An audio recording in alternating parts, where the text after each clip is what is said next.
Unfortunately, this video is about how some showrunners and events are taking advantage of the Artist Alley community, or at least it's a discussion of that topic. Greed in the space seems to be at an all-time high. Now, although this video focuses around one particular event in specific, they are not the only ones guilty of some sketchy practices that are starting to be more frequent in the space. So don't send any hate or threats to any parties involved. If there's some part of this video that you disagree with or have a different perspective, I'd love to hear it respectfully down in the comments below. Earlier this year, back in February, ComoriCon implemented a $5 application fee to any Artist Alley applicant. Now, this was a bit controversial. It started a lot of discussion within the community on whether this was setting a good precedent. I've never been to ComoriCon. I didn't really have much to say about the event specifically. $5 didn't seem like that much to me, and it put less pressure on the staff, especially for such a small show. Ultimately, my opinion was, as long as the event is using the money responsibly and this isn't some sort of money grab, then I'm kind of whatever about it. I do fear for the precedent that this is setting. Now, I'm not very familiar with ComoriCon or their ultimate intentions in this fee. However, I am very familiar with CTcons, which has started a pretty large discussion within the Artist Alley community recently for not the best reasons. Earlier this month on August 9th, they announced that they were implementing a non-refundable $50 application fee to anybody who applied to the event. Now, this was definitely a bit controversial. As you can see, all their comments are deleted and turned off, which is never a good sign because it was messy in there. Now, I didn't screen cap any at the time, but needless to say, there was a lot of pushback for this. After all, CTcon is a small to mid-sized show, and this is the largest application fee for an Artist Alley I've ever heard of, especially considering their table prices were already around $450, still on the high end for the size of event that this is. There was a lot of discussions on why they were implementing this, from switching from a first come to first served basis to a juried system and having to pay a juror, and concerns of having to review hundreds of thousands of applications. Now, that being said, I know events much larger than this one that get about 1,000 to 2,000 applications. Personally, I don't think it's that hard to go through 2,000 applications with a couple people over the course of a week or so. Let's say they just get 1,000 applications, that's $50,000 in application fees. I can't imagine CTcon is paying them this amount of money. Needless to say, a lot of the Artist Alley community was, let's say, suspicious of the intentions behind this type of fee. Ultimately, the pushback was so bad that CTcon ended up making the statement that they were going to review the feedback and get back with a solution, which a lot of people were hopeful for, hoping that maybe they had seen the error of their ways and that they would make a decision that better benefited the community. After all, Artist Alley is one of the biggest draws at any of these events. However, just a few days ago on August 25th, they finally made an announcement that the $50 application fee was turning into a $150 application fee. Now, as you can imagine, some viewed this as a big fuck you to the art community. To their credit, there is a little change. It's refundable this time. So if you do not get into the event, you get your $150 back. However, there was a little other caveat slipped in. Artist Alley tables were going from $450 to $625, a $175 increase. So it appears that CTcon is going to get that money one way or another. There's also an increase to the daily market booths, ranging from $250 to $375, depending on what day you're there. Now, this is kind of like the Artist Alley, but it's in a much worse location and you're only there for a day. $375 is the price of a lot of other events that are similar size to this for the whole weekend. And then $625 for a booth fee, again, for an event of this scale, is a bit absurd in my opinion, as some of the largest events in the country have lower booth fees than this. CTcon's attendance rate supposedly is 20 to 30,000 people. Compare that to other events within the region. Anime NYC has over 100,000 attendees and a booth fee of only $480. And then compare that to New York City Comic-Con with an attendance rate over 200,000 people and a booth fee of only $580. And again, no application fee at all. Obviously, the more attendees, the more potential sales that you're going to make as an artist. So I wonder what benefit and value CTcon is bringing for that high price tag for their artists. After all, in my experience, Artist Alley is one of the biggest draws to events like this, meaning that a large number of badge sales that CTcon receives is a direct result of the artists being there. There was hundreds and hundreds of comments that were very critical of this decision. Very concerning to expect small business artists to fund the whole show. Our vendors also facing a 40% increase. Our attendee badges also being raised in price. If the 20K attendance is accurate, it seems strange to not consider a small $10 to $15 increase instead of asking artists to pay for an additional $175. $450 was already a very steep price for an Artist Alley space. Other comparable or large shows are charging less. $625 is approaching the cost of shows with well over 100K attendance. CTcon responded, there are adjustments in some of those items you mentioned, yes. So those adjustments actually are the badges are also being increased in price for attendees,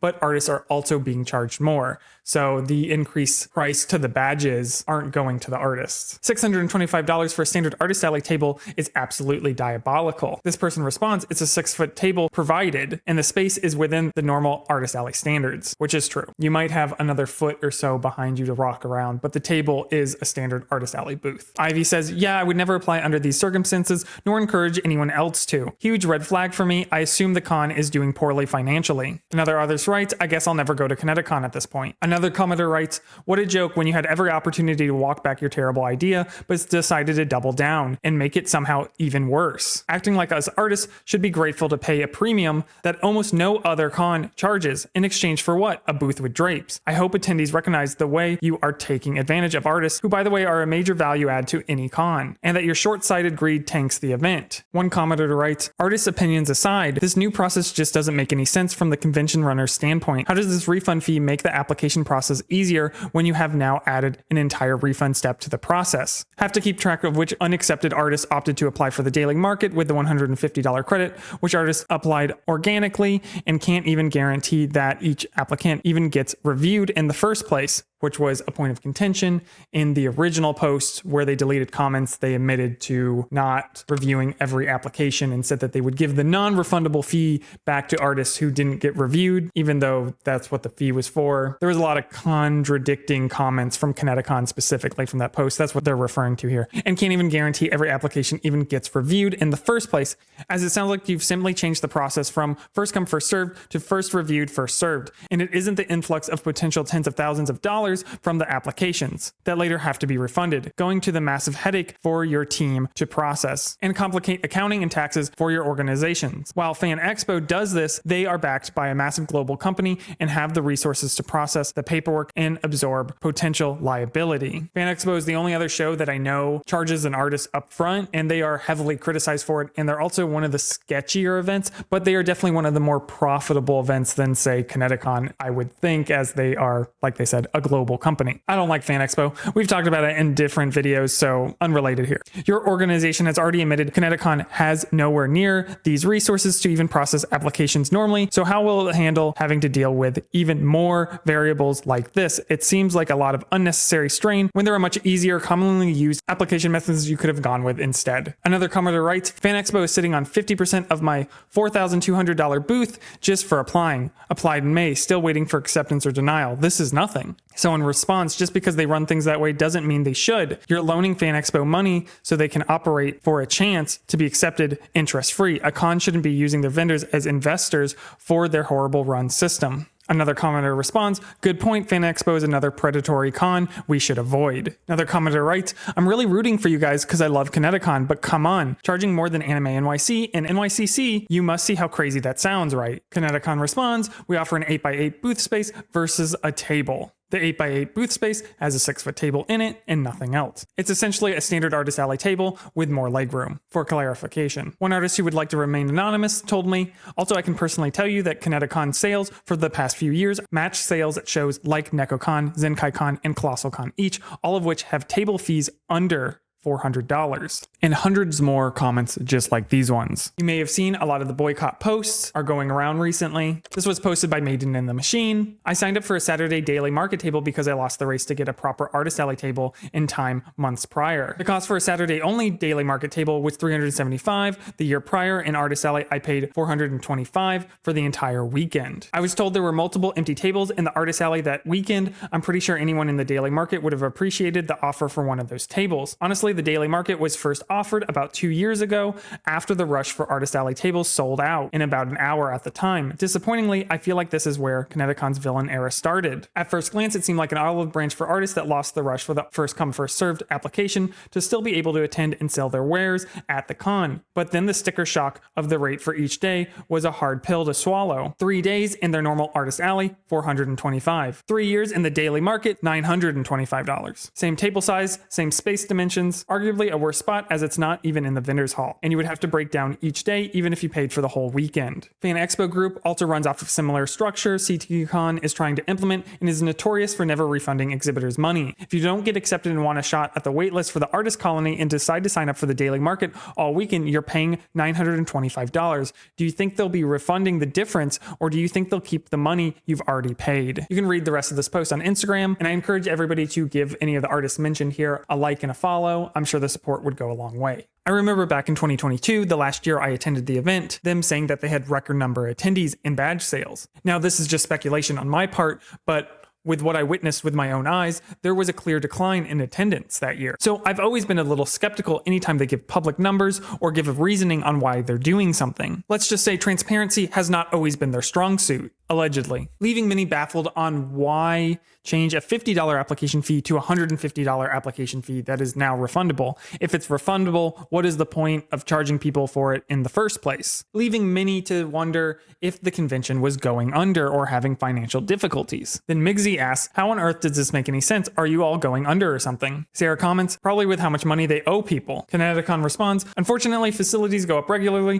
which where the majority of our booth fees go. Prices were going to be updated to align with that. They are not tied to any financial challenges. So just greed, I guess. Facility fees went up enough that it warrants a 39% table increase. How many more attendees came into this event this year compared to last? It def felt more packed. ConnectiCon fails to answer the question. Now, although there is no evidence of this, this would not be the first time that ConnectiCon was in a tough financial spot, leading me into why I boycotted this show in the first place. Back in 2022, I learned from staff while they were working that they were not being paid, and that they had not been paid for their previous work the year prior either. I'd already been annoyed with the event with the lack of organization and professionalism that was just happening in the space at that time, leading me to blacklist the event and vow that I would not return. This was a personal decision, not really anything I needed people to follow suit in, as I kept this information mostly to myself. But talking to the staff at the time, I was under the impression that the convention probably was not going to last the next couple years, as they seem to be in pretty dire financial situation. Personally, my belief is regardless of whatever financial situation you're in, business or not, if you agree to pay your employees a certain amount of money, I just think your commitments come first. That just always seemed like the moral incorrect thing to do, but hey, I wasn't in their shoes, and this was a number of years ago. Since then, it seemed like the convention had been recovering. I had not been there since then, but from talking to other artists who had attended the event, although the organization issues had continued, the event seemed to be in a better place than it once was. I voiced my concerns on my story on Instagram pretty publicly, citing why I boycotted the event originally. And to my surprise, they responded, claiming that staff were actually paid up in full as of August 2022. I personally reached out to one of those staff members who no longer works for them for obvious reasons, but did work for them back when this occurred. And they confirmed that they were paid some amount of money, but not the full amount. Personally, I think it's irrelevant who here is telling the truth, as not paying your staff just shouldn't have happened in the first place. But we've gotten off topic. We're talking about application fees, and if this is actually taking advantage of the Artist Alley space. Now, I know some have cited that many art fairs specifically do charge application fee for their artists that attend, upwards of $40, $50, $60. Although this is not common in the Artist Alley space, I think this business model works a little better in the art fair market because a lot of those events do not charge entry fees for their attendees. So it makes a little bit more sense that operating costs need to come from somewhere else. And if I put on my business hat just a little bit, attendees that are spending less at the door have more money to spend on the art if they choose to do so. And it oftentimes also encourages more people to attend the event, giving more opportunity for those artists to make more money. So I think under that business model, this makes a bit more sense. In the Artist Alley space, where your operating costs should already be paid for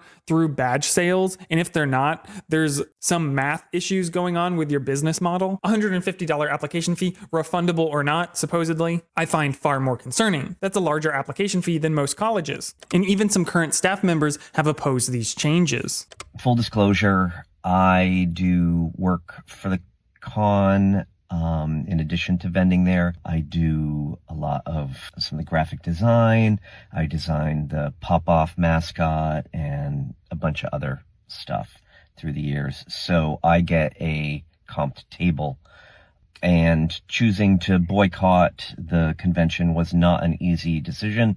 I'm losing out on a ton of money. When I heard last year that they were going to this past year, in early in 2026 that they were going to charge $50 for an application fee that was non-refundable. Was incredulous. I'm like, they can't do that. And then they did. They announced it. So I personally got the showrunner on the phone and was like, you can't do this. And they came up with a lot of excuses why they needed to.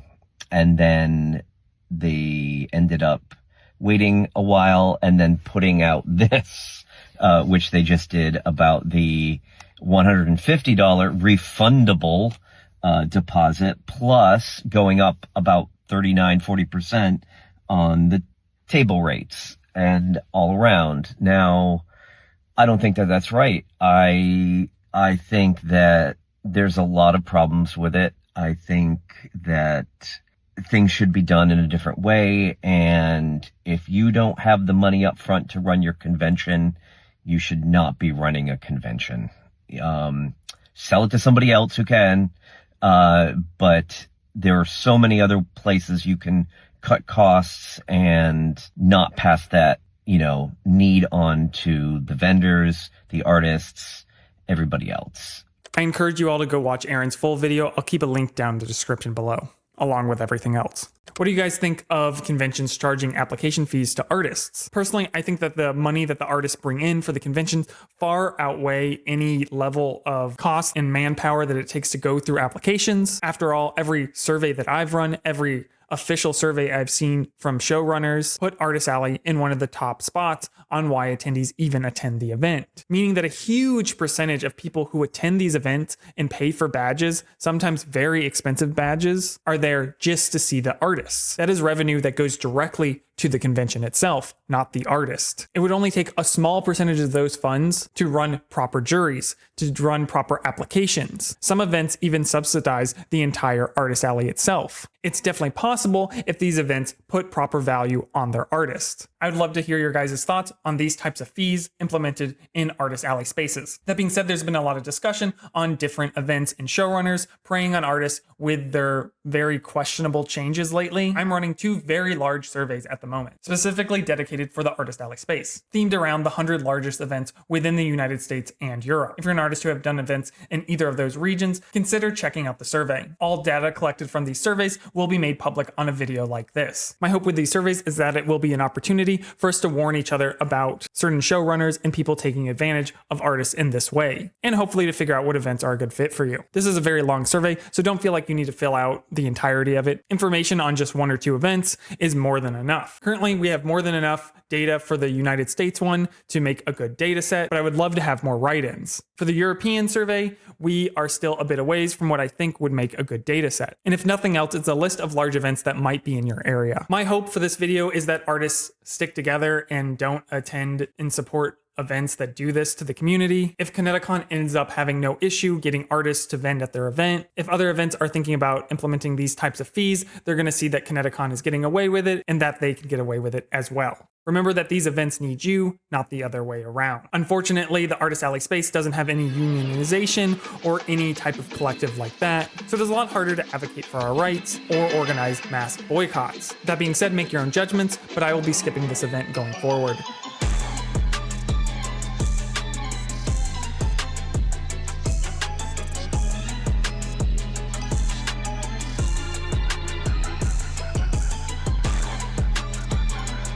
Like and subscribe for more cat pics, losers.